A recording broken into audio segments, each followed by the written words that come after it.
कि भगवान कृष्ण का जन्म हुआ और जन्म लेते ही भगवान सीधा गोकुल की तरफ चल पड़े। उस समय वसुदेव जी के पाँव में बेड़ियां थीं जब भगवान का जन्म हुआ, हाथ में हथकड़ियां थीं जब भगवान का जन्म हुआ, लेकिन जैसे ही भगवान को लेकर चले अपने आप बेड़ियां हथकड़ियां खुल गईं।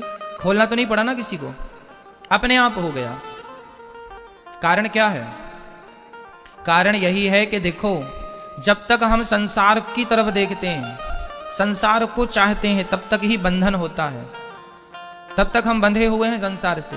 और जिस दिन हमारी दृष्टि संसार से हट करके भगवान की ओर चली गई, अच्छा मैं सिंपल सामान्य भाषा में आपको समझाऊं। मैया जी सुनो ध्यान से, नींद आए तो बताना, हम लोरी भी सुनाएंगे आपको। नींद आए तो बिल्कुल बोल देना, बढ़िया लोरी हम आपको। एक छोटा सा बच्चा जब आपके साथ मेला जाता है ना घूमने के लिए, तो वो खिलौने आपसे चाहता है, माँ ये खिलौना दिला दो, आप उसे दिला देते हैं। समझना मेरी बात को, आप उसे खिलौना दिला देते हैं। थोड़ी देर वो खिलौने से खेलता है, 10 मिनट 20 मिनट, और जरा दूसरा खिलौना दिख जाए तो वो उसे छोड़कर उसकी जिद करने लगता है, ये वाला और दिला दो। जो उसके हाथ में नहीं था उसके लिए रो रहा था, और उसके हाथ में आया तो उस खिलौने की वैल्यू उसके लिए अब कम हो गई, और जो दूर है उसके लिए जिद करने लगा। क्यों ऐसी होता ना? जो खिलौने बच्चों के पास होते हैं वो उनसे नहीं खेलते, जो उनके पास नहीं होते हैं उनकी जिद करते हैं। हाँ या ना?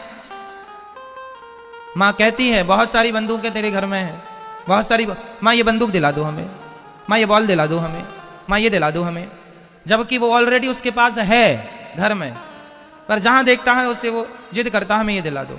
जब तक नहीं उसको दिलाओ रोता है, दिला दो, थोड़ी देर खेलेगा, उसकी वैल्यू खत्म, फिर फेंक देगा। यही जीवन है, ये संसार भी एक खिलौना है। जब तक ये संसार आपके हाथ में नहीं आता ना, पैसा नहीं आता, पत्नी नहीं आती, पुत्र नहीं आता, तब तक आपको लगता है ये बहुत कीमती है, ये मिल जाता, पत्नी मिल जाती, पति मिल जाता, बेटा मिल जाता, बेटी मिल जाती, घर मिल जाता, पद मिल जाता, प्रतिष्ठा मिल जाती। आप भी जिद करते हैं भगवान से, भगवान पत्नी दिला दो, भगवान पति दिला दो, भगवान बेटा दिला दो, भगवान बेटी दिला दो, भगवान घर दिला दो, भगवान पैसा दिला दो। ये आप जिद कर रहे हैं खिलौने की। भगवान ने दिला दिया, चल, और जब दिला दिया, एक खिलौना आपके पास आया तो आप थोड़ी देर खेले उस खिलौने से, फिर दूसरे खिलौने की जिद। एक घर आपका बना, एक फैक्ट्री सफल हुई, आप दूसरी फैक्ट्री की जिद करने लग गए भगवान से, दूसरा भी हो जाता भगवान, इसका भी काम बढ़िया हो जाता। एक खिलौना आया, अभी आप उससे ठीक से खेल भी नहीं पाए कि दूसरे की जिद चालू हो गई, और फिर दूसरा मिला तो तीसरे की। आपके पास जब लाख रुपए आते हैं ना तो आप 10 लाख की कामना करने लग जाते हैं, 10 लाख आते हैं 50 लाख की कामना होती है, 50 लाख आता है करोड़ की कामना होती है, करोड़ आता है 10 करोड़ की कामना होती है। बताओ इन इच्छाओं का कोई अंत है? माँ बाप कितने खिलौने दिला चुके हैं, पर बच्चा फिर भी खिलौने से भूखा है, खिलौनों के लिए वो भूखा का भूखा ही है। उसी तरह परमात्मा ने तुम्हें भी कितने खिलौने दिए हैं, पर तुमने उन खिलौनों के साथ थोड़ी देर खेलकर फिर जिद करनी शुरू कर दी, और दिला दो, और दिला दो। इतना कुछ दिला दिया, इतना कुछ मिल गया आपके जीवन में आपको, फिर भी भूख ज्यों की त्यों है। बताइए पेट कब भरा और कब भरेगा, किसका भरा और कब भरेगा? यही जीवन है। कितना भी मिल जाए पर हमें कम ही लगता है। क्यों कम लगता है?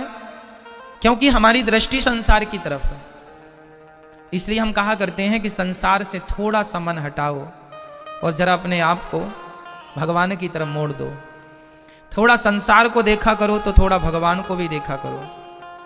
जब भगवान को देखना शुरू कर देंगे ना तो धीरे धीरे फिर संसार में स्वाद नहीं आएगा। संसार नीरस है, असारह खलु संसारो दुख रूपी विमोह का सुतः कस्य धनम कस्य स्नेहवान ज्वलते निसम। ये संसार असार है, संसार में कोई सार थोड़ी है, पर चूंकि मन लगा है उनमें, बच्चे जिन खिलौनों की जिद करते हैं उन खिलौनों में कुछ धारा थोड़ी है, कुछ भी नहीं है, पर जिद कर रहे हैं। कौन समझाए बच्चों को कि ये खिलौना बेकार है, व्यर्थ है, अभी टूट जाएगा थोड़ी देर से। बड़े लोगों को, आपको और हमें पता है कि खिलौना व्यर्थ का है, लेकिन फिर भी बच्चे को आप समझा नहीं सकते कि यह व्यर्थ है, उसे तो लगता है यही ठीक है। बच्चों को सर्दी है, आप रोकते हैं टॉफी ना खाना, पर उन्हें तो लगता नहीं टॉफी, लाख मना करो टॉफी खाएंगे वो। क्या अर्थ निकला? उन्हें पता नहीं है कि क्या उनके लिए सही है और क्या उनके लिए गलत है। उसी तरह हम भी बच्चे हैं उस परमात्मा के आगे, इसलिए हमें भी सही पता नहीं होता कि क्या सही है क्या गलत है। इसलिए जो परमात्मा दे रहे हैं वो बहुत अच्छा है, उसे लो, उसमें संतोष रखो और भगवान का चिंतन करो। ज्यादा से ज्यादा भगवान का स्मरण करो। शांति कहाँ है? बड़े बड़े बंगलों में शांति नहीं है मेरी माँ, शांति तो भगवान के भजन में है। हाँ, जो सुख आयो राम भजन में वो सुख नाही अमीरी में, वाह वाह रे मौज फकीरा की। ये फकीरों की मौज बड़ी मस्त है। तो मन लागो यार फकीरी में, मेरा तो मन फकीरी में लगा। जो सुख आयो राम भजन में वो सुख नाही अमीरी में।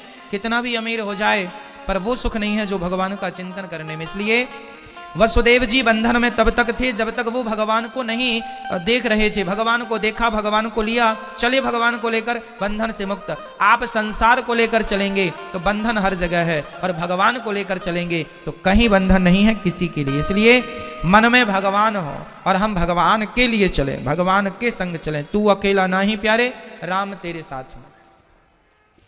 भगवान का उत्सव चालू हुआ, सारे ब्रज में खूब आनंद से उत्सव मनाया गया। मैया बधाई हो, बधाई हो। अब भगवान गए हैं ना, भगवान की उत्सव चालू हो गया। कितने सुंदर हैं भगवान, आप जानते हैं ना। भगवान इतने सुंदर हैं कि ऐसा लगता है कि बस शाम हो सुबह हो उसे देखते रहें। भगवान इतने सुंदर हैं कि बस देखते रहें, देखते रहें।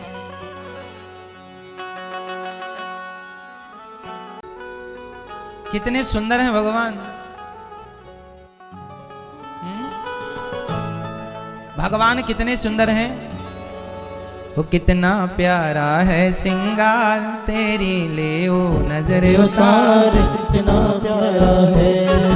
वो कितना प्यारा है सिंगार तेरी ले ओ नजर उतार, कितना प्यारा है। वो कितना प्यारा है सिंगार तेरी ले ओ नजर उतार, कितना प्यारा है।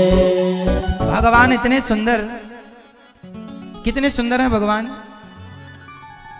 आंखें कैसी, नैन तुम्हारे कजरारे और घुंघराले बाल, रूप तुम्हारा देख के मोहन हाल हुआ बेहाल।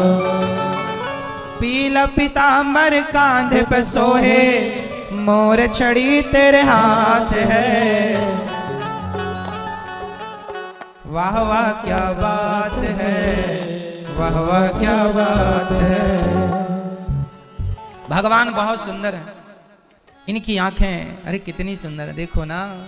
जिनकी प्रतिमा इतनी सुंदर वो कितना सुंदर होगा। आपने गौरी गोपाल भगवान को देखा कि नहीं? कितने सुंदर हैं, आपने ध्यान से देखा? देखो टीवी पर, अब ठाकुर जी का दर्शन आप करो गौरी गोपाल भगवान का। देखो ये कितने सुंदर हैं ये। अरे जिनकी प्रतिमा इतनी सुंदर, ये गौरी गोपाल भगवान है। जब आप देखते हैं ऐसा लगता बस देखते ही रहे। नाम तुम्हारा पालनहारा, जाने कब दर्शन होगा। देखो जरा राधा रानी को, गौरी महारानी को देखिए और गोपाल जी को देखिए। ऐसा लगता है अब बोलेंगे, बस अब बोलेंगे। देखते रहो, देखते रहो, बातें करते रहो। इस उम्मीद से बातें करो कि आप भी कभी बोलेंगे। हाँ, नाम तुम्हारा पालनहारा, जाने कब दर्शन होगा। जिसकी रचना इतनी सुंदर वो कितना सुंदर होगा। दीन दुखी का इस दुनिया में कोई नहीं सहारा है। झूठी दुनिया मेरे प्रीतम तू ही एक सहारा है। कृष्ण दर्श यदि करना हो तो, करना हो तो कृष्ण प्रेम करना होगा। जिसकी रचना इतनी सुंदर, वो कितना सुंदर होगा। भगवान को देखने के लिए लोग आए। कौन कौन आया? ब्रह्मा जी आए, भगवान शंकर आए और मैया को बधाई देने लगे। मैया बधाई हो, आज तने रबड़ी सी रात में लड़ुआ सुलाला जायो है। सारे लोग कहने लगे कि जुग जुग जीवैरी यशोदा मैया तेरो ललना। आप भी बधाई दो। क्या बधाई देंगे? लड्डू तो दे नहीं सकते, पेड़ा दे नहीं सकते। सारे भक्त आशीर्वाद। देखो भगवान भी इस धरती पे आए ना, तो भक्तों ने आशीर्वाद दिया। क्या आशीर्वाद दिया? वो जुग जुग जीवैरी यशोदा मैया तेरो ललना। हो जुग जुग जीवैरी यशोदा मैया तेरो ललना। ओ तेरो ललना री मैया तेरो ललना। तेरो ललना री मैया तेरो ललना। ओ तेरो ललना री मैया तेरो ललना। तेरो ललना री मैया तेरो ललना। जुग जुग जुग जुग जुग जुग जीवैरी यशोदा मैया तेरो ललना। हो जुग जुग जीवैरी यशोदा मैया तेरो ललना।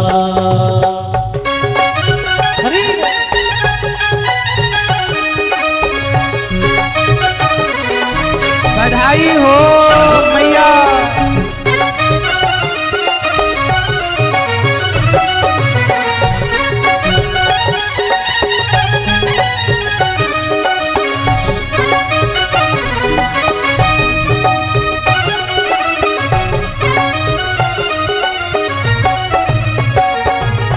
बड़ भागिन तू मात यशोदा ऐसो सुत तन जायो। बड़ भागिन तू मात यशोदा ऐसो सुत तन जायो। सब लोग कह रहे हैं मैया बड़ भागिन तू मात यशोदा, तू बड़ी भाग्यशाली है मैया। क्यों? बड़ भागिन तू मात यशोदा ऐसो सुत तन जायो। बड़ भागिन तू मात यशोदा ऐसो सुत तन जायो। कैसो है तेरो लाला? पूरन ब्रह्म जगत को स्वामी,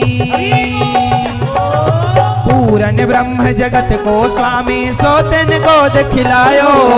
पूरन ब्रह्म जगत को स्वामी सोतन गोद खिलायो। जाके जाके जाके दर्श बिना मोहि कलेना तेरो ललेना। हो जुग जुग जीवैरी यशोदा मैया तेरो ललेना। हो जुग जुग जीवैरी यशोदा मैया तेरो ललना। ओ तेरो ललना री मैया तेरो ललना। ओ तेरो ललना री मैया तेरो ललना। ओ जुग जुग जुग जुग जुग जुग जीवैरी यशोदा मैया तेरो ललना। हो जुग जुग जीवैरी यशोदा मैया तेरो ललना।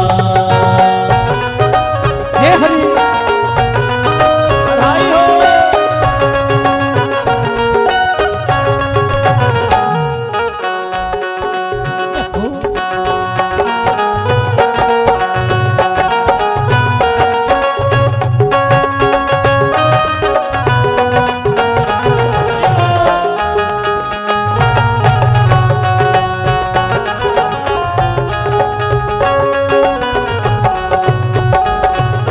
आशा लेकर बड़ी दूर से दर्शन करवे आयो।